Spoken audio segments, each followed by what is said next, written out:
আন্দোলন ব্যানারটার যাত্রা এই নামটা শুরু হয় কিন্তু জাহাঙ্গীরনগর বিশ্ববিদ্যালয় থেকে। প্রকার ধরে নিয়েছিলাম আমরা আসলে আর বেঁচে ফিরতে পারবো না, আমাদেরকে তারা মেরে ফেলবে। প্রথম এই জুলাই শহীদদের স্মরণে আমরা স্মৃতিস্তম্ভ নির্মাণ করি, যেটি হচ্ছে অদম্য 24।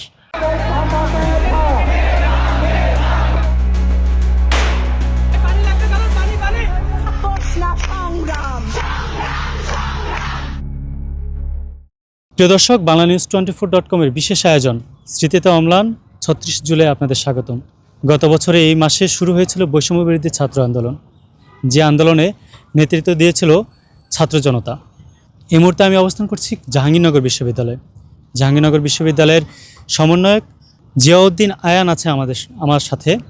তার মুখ থেকে জানবো জুলাই আন্দোলনের যেই নেতৃত্ব এবং অভিজ্ঞতা সেই বিষয়গুলো। আমাদের দেশ নেত্রী জননেত্রী শেখ হাসিনার কাছে অনুরোধ করছি, আমাদের দাবি মেনে নিন। ধন্যবাদ BanglaNews24.com-কে। আমি জিয়াউদ্দিন আয়ান, আমি পড়াশোনা করছি সরকার ও রাজনীতি বিভাগে, অনার্স 4th বর্ষে। আমি বৈষম্যবিরোধী ছাত্র আন্দোলন জাহাঙ্গীরনগর বিশ্ববিদ্যালয়ের সমন্বয়ক ছিলাম।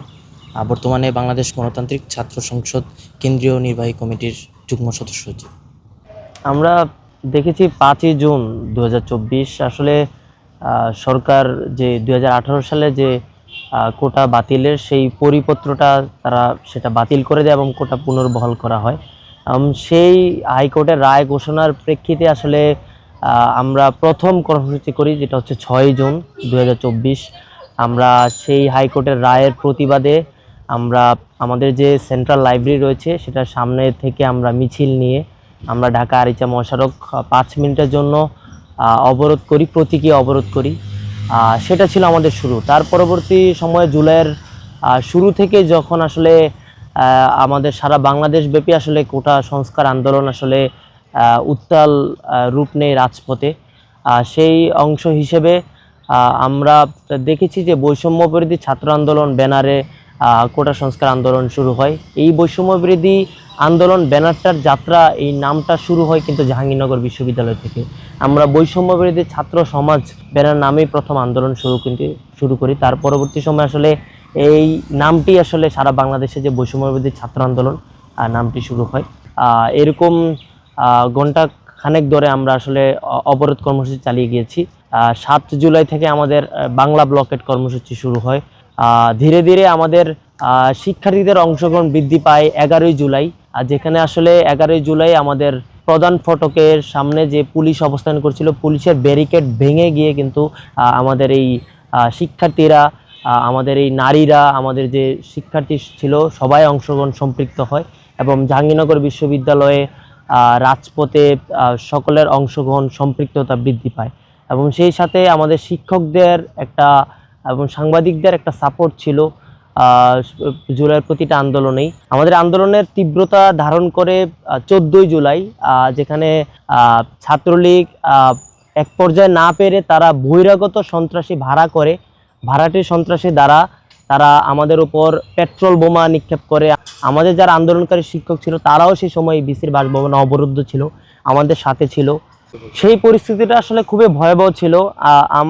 আমরা এক প্রকার ধরেই নিয়েছিলাম আমরা আসলে আর বেঁচে ফিরতে পারবো না, আমাদেরকে তারা মেরে ফেলবে। এবং ছাত্রলীগ এবং তাদের যে নেতাকর্মীরা ছিল, তাদের ভাড়াটে সন্ত্রাসী যারা ছিল, তারা আমাদের ক্যাম্পাসের বাহির থেকে তারা পিকআপ ভ্যানে করে তারা ঢুকছিল। এক পর্যায়ে সেখানে পুলিশও অবস্থান নিচ্ছিল, কিন্তু পুলিশের উপস্থিতি থেকেও কোনো তোয়াক্কা না করে তারা হামলা করেছে। পুলিশও তাদেরকে এক প্রকার সহযোগিতা করছিল এবং বিশ্ববিদ্যালয় প্রশাসন প্রক্টোরিয়াল বডি যারা ছিল, নিরাপত্তা কর্মী যারা ছিল, তারা এক প্রকার সহযোগিতা করেছিল। তারা অনেক ধারালো অস্ত্র নিয়ে এসেছিল। তারা যে আমাদেরকে মেরে ফেলার জন্য, ক্রস ফায়ার করে মেরে ফেলার জন্য সেরকম অস্ত্রশস্ত্র নিয়ে সজ্জিত হয়ে তারা সেখানে উপস্থিত হয়েছিল।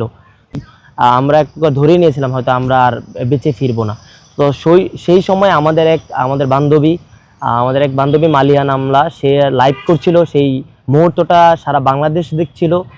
সেই মুহূর্তটা আসলে বলার ভাষা ছিল না, সবাই আসলে বিক্ষুব্ধ ছিল, সকল ছাত্র জনতা যারাই দেখছিল। এই মেসেজটা, এই বার্তাটা আসলে আমাদের যারা হলে সাধারণ শিক্ষার্থীরা অবস্থান করছিল তারা আসলে সহ্য করতে পারেনি। আমরা শিক্ষার্থী যারা ছিল তারা প্রায় সব হল মিলে প্রায় ৩,৫০০ শিক্ষার্থী সব মিলে আমরা সেখানে ভিসির বাসভবন অভিমুখে আমরা রওনা দিই। সেটা রাত 2টা পেরিয়ে হবে। আমরা সেখানে অবস্থান নিয়ে আমাদের অবস্থান জানতে পেরেই এক প্রকার পুলিশ এবং ছাত্রলীগ তারা পালিয়ে যায় এবং যারা বহিরাগত সন্ত্রাসী ছিল তারা পালিয়ে যায়। আমরা সকল শিক্ষার্থীরা মিলে আমরা সেই অবরুদ্ধ জায়গা থেকে আমাদের ভাই বোনদেরকে রক্ষা করি। পরবর্তী সময় আমরা সমন্বয়ক যারা ছিল তারা মিলে সিদ্ধান্ত নিয়েছিল আমরা প্রথম এই জুলাই শহীদদের স্মরণে আমরা স্মৃতিস্তম্ভ নির্মাণ করি, যেটি হচ্ছে অদম্য 24। সেই স্মৃতিস্তম্ভ আমরা নির্মাণ করা হয়। তারপর থেকে আমরা ওই সময়ে আন্দোলনের এই মানে ক্রুশাল টাইমে আসলে অনেক ধরপাকড় চলছিল। বিভিন্ন গোয়েন্দা সংস্থা যারা ছিল তারা একটা ধরপাকড় ছিল। আমরা ক্যাম্পাসে খুব বেশিক্ষণের জন্য আমরা অবস্থান করতে পারছিলাম না। আমরা বিভিন্ন জায়গায় আমাদের পালিয়ে বেড়াতে হতো, কখনো কারো বাসায়, কখনো। সেই সময় আমাদের শিক্ষকদের একটা সহযোগিতা ছিল।